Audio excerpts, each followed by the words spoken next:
I'm Scott Reed here with Lincoln Demurst, and we're talking with Friedemann Friese here at Essen 2012 about his new game, Copycat, or in German, Fremde Federn. Yeah. And Friedemann, tell us about this. I would like to say that I helped break this news story in the U.S. and running into Friedemann back at Nuremberg, and he told us about the great game he was coming out with where he, I'm not going to say rips off, I'm going to say that he borrows from a bunch of other games, because you borrow from the best. Yeah, I'm borrowing from the best. So if you borrow, you should borrow from the best. Exactly.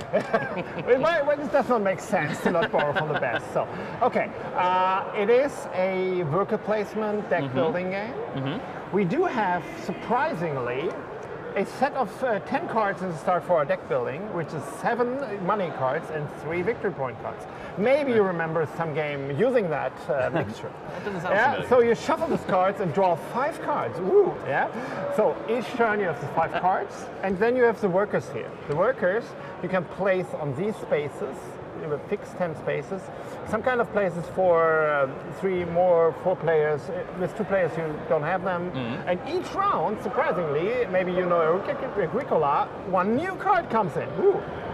So you place your worker here for 2 more money, for getting 2 new cards, for 2 victory points, whatever it is, for destroying a card and getting 1 money out of it, or using a card double, something like that. So you use your 3 workers for that, and after you use that in that turn order, the turn order is determined by, you have to choose 1 of the 5 cards to throw away and compare the numbers with tie-breaking, reverse the order formerly was.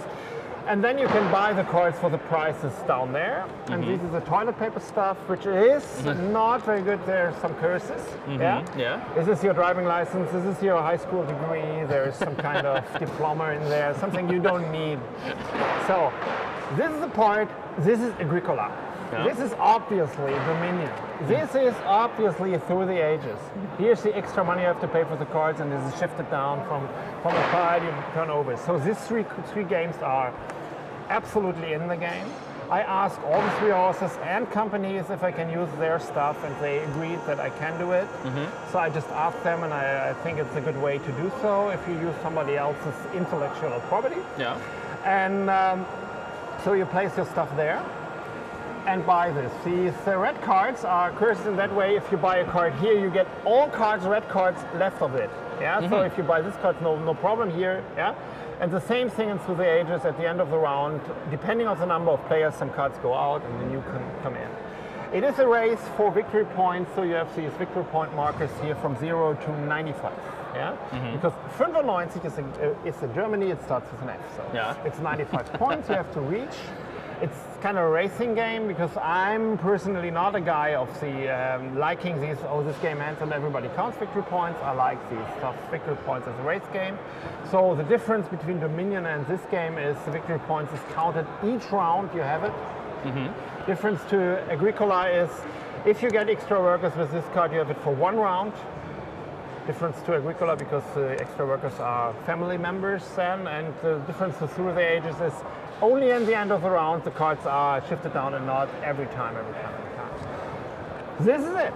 Okay. Yeah. And we didn't get this at the beginning. Is this for, how many players does it this is 2 to 4 players. 2 to 4 players. We have 1, 2, 3, 4 here. Is it because fear starts with an F? No, it's just, no.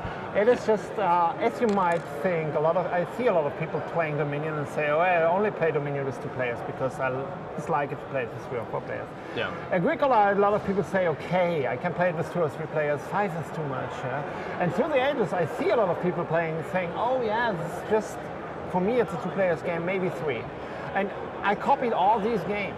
Yeah. And I found out it's a very good 2 players game, very good 3, 4, but we tried it. It was some kind of 5 players still in there because it's still there. But it was not working. It was too long. It's just all these mechanics from all these games which are not 5 players games. Yeah. Ultimately, even though they can play more. Yeah, you can play it with 5, but it's not fun. So we just decided not to have a 5 players game. It's just a 2 to 4 players game. Gotcha. Okay. Yeah. And this is it. This is the first one. Yes. Then I.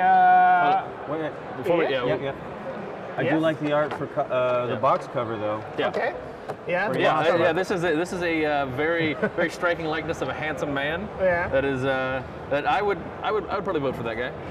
just looking at this box. Yeah, Yeah, yes, we play. Huh? that's the yes we play, which is Okay. also very big. It pulled It's the middle of yes, the camera we there. play. That's right there in the Yeah.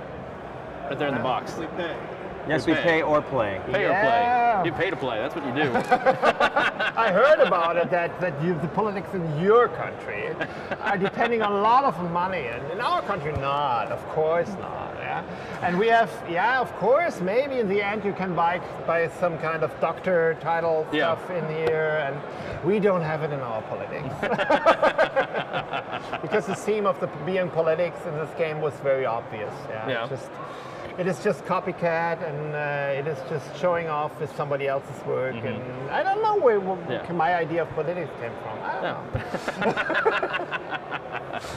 Well, wonderful. Thank you very much for this one. And I've read over the rules for this one. I look very much forward to playing it. So thank you. Okay, great.